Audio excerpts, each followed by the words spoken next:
Sorry this video took a minute, but I just couldn't resist the whole.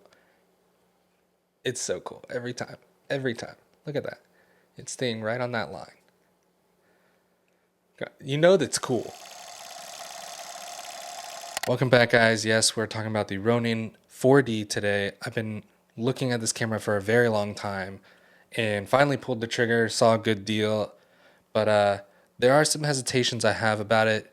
I'll be rolling some B-roll footage on top of this while I talk, so don't worry, I will be showing footage. But yes, let's start off with cons because I have quite a few. All right, we'll start off with the obvious at first. Battery life, not good.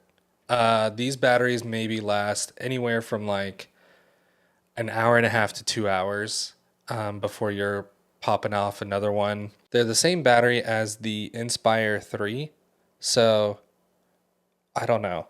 They're all right. They're not bad. I wish they were bigger.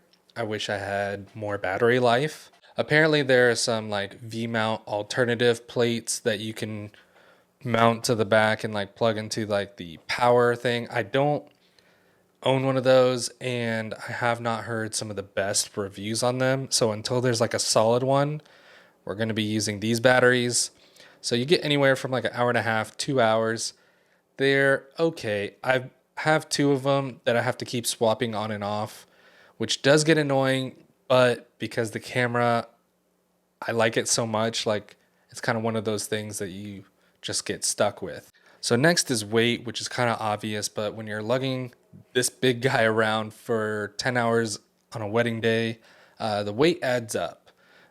With the body and everything like that and the lens, I think I'm carrying right around like 15 pounds ish. Yes, I go to the gym, but that still doesn't mean this thing does not end up getting very heavy by the end of it. So, yeah, weight, he's heavy. So to me, that's kind of a con, but it's still worth it. Third con is the LiDAR. When you are focused, anything past 30 feet, it shoots to this infinity focus where everything's out of focus. And it's very annoying. And you do have to kind of like refocus and pull it back like with the dial. But if you don't do that, your whole shot will be out of focus. So don't let it go to infinity if you are using the LiDAR. Just a note. Also, that's mainly with autofocus lenses. When you have the focus gear thing, it's using the actual lens, so you shouldn't have to worry about that. It's only with the AF lenses. Next con is, I would say, the price, because this is like a whole system that you are buying into. DJI kind of nickel and dimes you with literally every piece on this. Like on DJI's site, you're only buying the body when you buy the 6K. You do not get like, I don't know, anything besides what you see here, because this is a 6K package. When you get the 8K, they give you a lens, they give you the focus motor. I feel like you get way more, which is a little bit annoying, considering that if you just want to buy the 8K head, it's almost the same price. So I don't know why all of a sudden you get more incentives when you just buy the brand new 8K as opposed to someone just trying to like upgrade. Like, I don't have a counterbalance, I don't have any of that stuff. So that part's kind of annoying. The other annoying part is the media. Like, I do actually prefer CF Express Type B. I used it with the R5, the R3, the XH2S. I like that as a media source. It's very good, very fast, and reliable. So I hate that, like, if you want to get the absolute most out of this camera, you have to buy their proprietary SSD stick that is extremely overpriced. And you also have to buy their SSD mount. That does not come in a package. You have to buy those two things separate, which is extremely annoying. To just get the mount is like $200. And then the SSD is like $800 or $900 or something like that, which is so overpriced because you can buy a SSD for like $200 and they're the same writing speed. It's just an NVMe stick. Like yeah, you can see my frustration with that one. That to me irritates me. That price should be easily cut in half. Like it's not that special. It's just a casing with a like an SSD stick in it. I digress. Now that all the cons are out of the way, let's start talking about some pros. Pro number one, the menu system. This guy's menu system is very straightforward, very easy to navigate. It's very Black Magic-esque. So if you're a Black Magic user and you're thinking about this, you'll be right at home. It's very easy. Nothing is like hidden, tucked away in a menu. Everything's very straightforward, which I love. Much better than Sony. Sony's not the worst thing ever, but once you set it up once, it's good, but this is way easier. Secondly, the monitor, all the little shortcut buttons to get to your settings when you're shooting is so easy. Everything is right there on that display. It doesn't seem too overcrowded. I know that a lot of screens will actually like look overbearing because there's just so much information going on. And this kind of being like, I think it's around like a 5-inch screen. It's utilized very well. Like the black border they actually use for information. So there's like your shutter angle, like your f-stop or iris, whichever one you want to call it. Just all of those things, all that information is laid out there for you. So it's just super, super easy.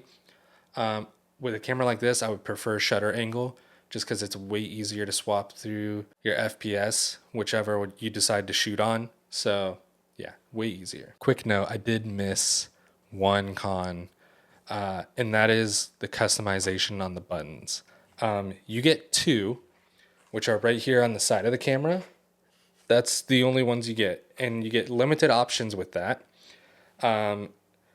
Yeah, that's frustrating to me. You spend this much on a camera and I can't customize whatever button I want.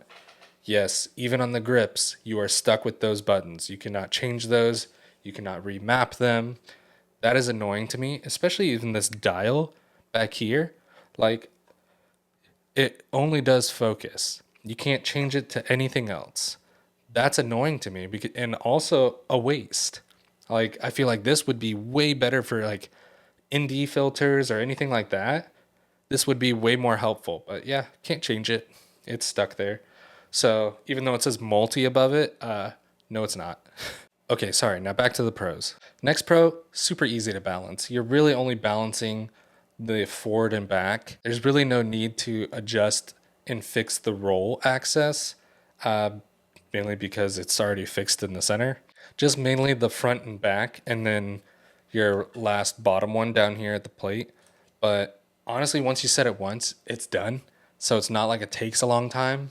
And it does have locks on all of the axis, so you can lock everything off, unlock the one, balance it, lock it back, get the next one, and you're pretty much done. Also, don't forget that if you want to adjust the Z-axis, it's tucked away in this little knob underneath the top handle, and mine is cranked all the way down because apparently it needed it for this tiny little lens. So yeah, don't forget that one. Next, I would say dynamic range is way more impressive than I thought it was going to be. The files are very different than anything else I've ever used. Like, obviously I'm a Sony user, but I've used C-Log2, C-Log3, F-Log1, F-Log2. I haven't messed with V-Log yet. But yeah, D-Log on this is even more different than like their drones. Their drones are, it does not edit the same. So if you're thinking it is not. What's odd is the curve isn't as harsh as it would be on something like my Sony. I feel like those are so flat, and if you're not using like like a Rec 709 LUT, it's gonna take you a minute to dial in a S curve. This, on the other hand, you can dial in an S curve in like 2 seconds. It's really not a lot. So yeah, it's very easy to work with. I actually really enjoy it. So this one so far is inching its way towards the top of the list on log profiles I prefer, which I did not see coming. That was not on my list of things. And lastly, and kind of what I think is pretty obvious is kind of why you would buy the whole camera, is obviously the chicken head. Like, I feel like it is the most fun I've had with a camera because it kind of takes off the limitation of, oh, I have to ninja walk, or oh, I have to do this shot like this. You can just turn that on and voila, like it's off to the races working.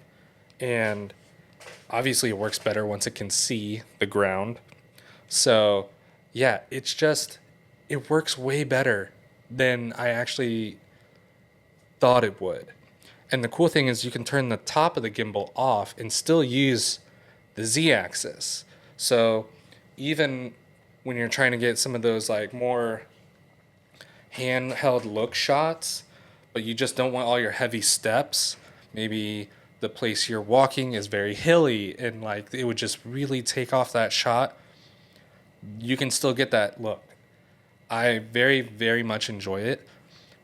It's a whole lot of fun. It makes thinking about certain shots a lot easier just because it's one less thing you have to think about, taking heavy steps or looking out for certain things, or I have to walk this way or I can't go as fast. This takes care of that. And then it makes shooting a lot more relaxed, is what I've come to notice. It also made me realize how much I miss ND filters and not having to screw them onto the front of the lens and adjust the front of the lens and stuff. So yeah, that makes life a lot easier. I think everything else about this camera is just on every other video. So if you want that information, you can check out those. Those are my main things about this. Yeah, so this is definitely my new A camera, and he will be at every wedding from here on out. It's been very enjoyable to use. There's a few things I do need to pick up for it. I would love to get the focus motor so I can just use this dial to zoom in and out. And then also I would love to pick up the 28-70 Sigma. Currently using the 20-40.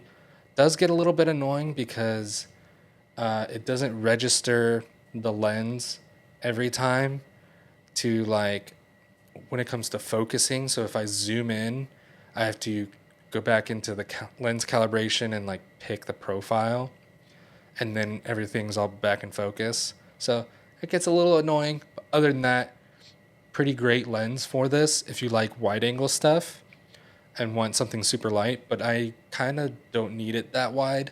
So the 28-70 is probably my next pickup for this. That and some more batteries. So yeah. Anyways, that's it for this video. Tune in next time. I am shooting my first fashion show. This is also going to be the A cam. Going to bring pretty much all my cameras for that. So yeah, that'll be a fun one. I'll take you through my setup and everything we're doing for that. So until next time, peace.